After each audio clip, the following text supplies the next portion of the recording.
தேவதை அவள் ஒரு தேவதை பிழியோரமாய் ஒரு நீர்த்துளி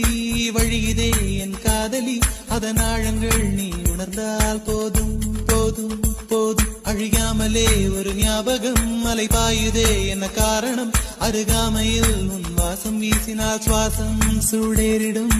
நாய் சூழ்நிலை திசை மாற்றினாய் காணலாய் ஒரு காதல் கண்டேன் கண்ணை குருடாக்கினாய் காற்றினில் கிழியும் இலைகளுக்கெல்லாம் காற்றிடம் கோபம் கிடையாது உன்னிடம் கோபம் இங்கு நான் கொண்டால் எங்கு போவது என்ன ஆவது என் வாழும் தாழும் உன்னை சேர்வது தேவதை